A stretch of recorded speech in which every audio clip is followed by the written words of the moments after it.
फिर यहाँ पर कई लोग क्या बोलते हैं कि हम पतली पतली खिचड़ी बनाकर खाएंगे। भाई मूंग दाल की और चावल की जो खिचड़ी खाते हैं ये मुख्य रूप से पित्त विरेचक और मल को पतला करके बाहर निकालने वाली होती है आयुर्वेद के पॉइंट ऑफ व्यू से।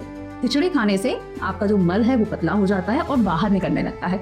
यहाँ पर पहले ही आपको मल निकल रहा है बहुत ज्यादा, तो ऐसी कंडीशन में यदि आप दलिया खिचड़ी खाएंगे, दलिया और खिचड़ी दोनों ही चीजें, तो ये फायदेमंद नहीं होंगी। क्या खाना है आपको? बेस्ट होती है इस कंडीशन में उड़द की दाल खाना। उड़द की दाल आयुर्वेद के पॉइंट ऑफ व्यू के हिसाब से अत्यधिक गुरु है, भारी है। कोई चीज भारी होगी तो उसकी जो पेरिस्टालिक मूवमेंट है वो ऑटोमेटिकली कम हो जाएगी। पानी जो होता है वो जल्दी मूव करेगा। अगर वहाँ शहद है, शहद चूंकि गाढ़ा होता है, तो उसकी जो मूवमेंट है वो कम हो जाएगी, है ना। उसी प्रकार से जो चावल होते हैं या गेहूं होते हैं, इनके कंपैरिजन में उड़द की दाल गुरु गुण की होती है। गुरु गुण के कारण इसकी पेरिस्टालिक मूवमेंट कम हो जाएगी। ये इंटेस्टाइन की जो गति है उसको कम करने का काम करेगी। दूसरा, उड़द की दाल रुक्ष द्रव्यों में, ड्राई द्रव्यों में सबसे ज्यादा हाईएस्ट लेवल पर आती है।